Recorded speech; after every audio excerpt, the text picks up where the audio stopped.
Major Rohit ने कुर्सी संभालते ही बैरे को कॉफी लाने का ऑर्डर दिया। वो इस वक्त बदले हुए हुलिये में था।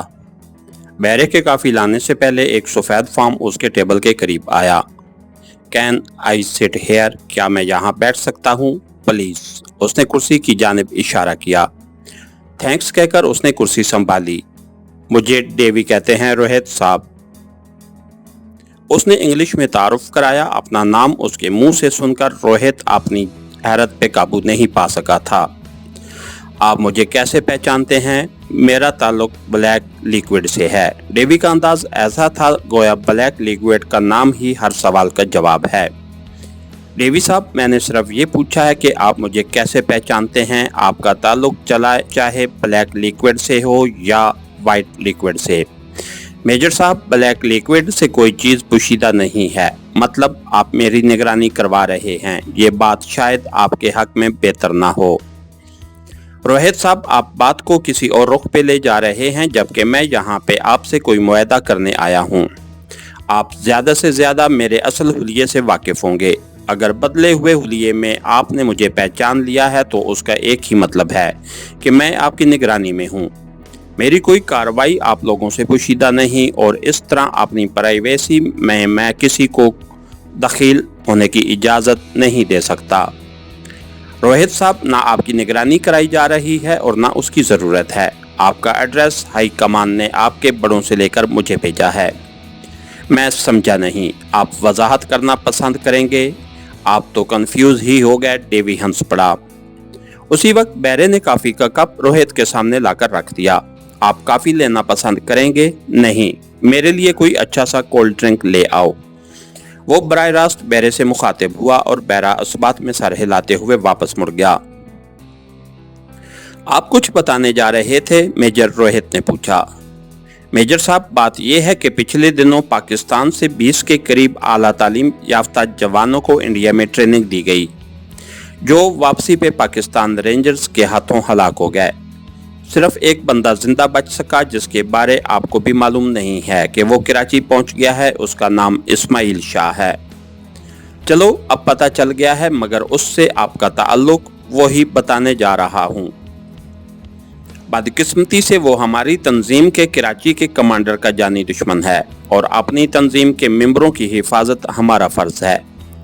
पिछले दिनों उसने हमारे आदमी की बेटी को अगवा करके हब्स से बेजार में रखा। अब शायद वो उसे जान से मारने की कोशिश करे। ये सब देख के हमने ज़रूरी समझा कि आपके इल्म में ये बात लाई जाए। इस मकसद के लिए आपके सीनियर्स से बात की गई तो उन्होंने आपका बताया कि वो कराची में मौजूद है, इस मामले को हैंडल कर लेगा। उन्होंने मुझसे बराह रास्त बात क्यों नहीं की? शायद राब्ते में कोई रुकावट पेश आ गई हो। अचानक रोहित को याद आया कि वो अपना नया नंबर हेडक्वार्टर को नहीं भिजवा सका था। अलबत्ता वो जो रिहाइश इस्तेमाल कर रहा था उसका एड्रेस हेडक्वार्टर में मौजूद था। उन्हें रिहाइशगाह का एड्रेस आपको नहीं देना चाहिए था। उसकी बड़बड़ाहट इतनी वाज़ेह थी कि डेवी ने आसानी से सुन ली।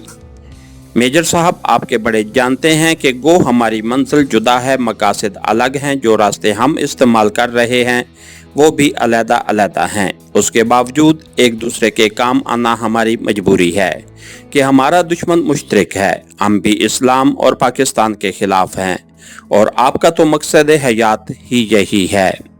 इसलिए ये ना हो कि नादानस्तगी में हम एक दूसरे का नुकसान कर बैठें, जिसका सबसे बड़ा फ़ायदा हमारे दुश्मन को पहुंचेगा। सही कहा। रोहित ने इस बात में सर हिलाया। लेकिन मैं आपकी क्या खिदमत कर सकता हूँ? आप किसी तरह से इस्माइल शाह से मिलकर उसे फाजिल खान के हक में हमवार करें। किसी भी कीमत पर, किसी भी तरीके से। फाजिल खान गालबन आपके कराची के नुमाइंदे का नाम है। ऐसा ही है। मगर डेवी साहब, ये शाह साहब मिलेगा कहाँ? और अगर मिल भी गया तो मेरी बात क्यों कर मानेगा? वो तो सिर्फ सोरगबाशी पाशा महाराज को जानता है। उसे ढूंढना आपकी अपनी जिम्मेदारी है। अगर मुझे उसके बारे कुछ मालूम हो गया तो ज़रूर आपको मुतल्ला करूँगा। बाकी आप उसे पाशा के हवाले से मिल सकते हैं। किसी तरह उसे इस बात पर राज़ी करना कि वो फाजिल खान की बेटी, बीवी वगैरह को कत्ल करके या उनकी असमत दरी करके अपना बदला ले ले, और जिस तरह उसे फाजिल खान ने अपनों से जुदा किया है वो भी उसे अपनों से जुदा कर दे। यही सबसे बड़ा इंतकाम है। उसके अलावा भी आपको कोई तजवीज़ मुनासिब लगती है तो आप बरोए कार लाएं। यूं भी आपकी जो शोहरत सुनी है उस लिहाज से ये काम आपके लिए कोई मुश्किल नहीं है। बस फाजिल खान को नहीं मरना चाहिए, वो बहुत काबिल एतमाद और काम का बंदा है। ऐसा बंदा शायद दोबारा बड़ी मुश्किल से मिले। अगर ऐसा कोई मरहला आने लगा तो मेरा ख्याल है इस्माइल शाह की कुर्बानी दे दी जाए कि फाजिल खान आपका बंदा ना होने के बावजूद बराह रास्त न सही बिलवास्ता आपके लिए बहुत आसानियां पैदा करता है। उसका फैसला मैं अपने बड़ों और इस्माइल शाह से मुलाकात के बाद कर सकूंगा। रोहित हतमी लहजे में बोला। Okay, wish you good luck. Davy ने जेब से 100 का नोट निकालकर कोल्ड ड्रिंक की बोतल के नीचे रखा और हाथ हिलाता हुआ रुखसत हो गया। रोहित ने भी उसे मना करने की कोशिश नहीं की थी कि वो अमरीकी मिजाज से वाकिफ था कि एक टेबल पे गपशप करने वाले दोस्त भी उठते वक्त अपना अपना बिल अदा करते थे, तो रोहित तो फिर भी एक अजनबी था। डेवी के होटल से निकलते ही उसने बेरे को बुलाकर काफी का बिल अदा किया और होटल से निकल आया। उसका इरादा रिहाइशगाह पे जाके हेडक्वार्टर बात करने का था। इस्माइल शाह की हिस्ट्री से वो नावाकिफ था। हेडक्वार्टर से ही उसे उसके बारे तसल्ली बख्श मालूमात मिल सकती थीं। इसके साथ ही हमारी आज के एपिसोड का इख्तिताम हुआ। कहानीकार चैनल को लाइक कीजिए, सब्सक्राइब कीजिए और बेल आइकन को प्रेस कर दीजिए ताकि हर आने वाली नई वीडियो आप तक बर वक्त पहुंच सके। शुक्रिया।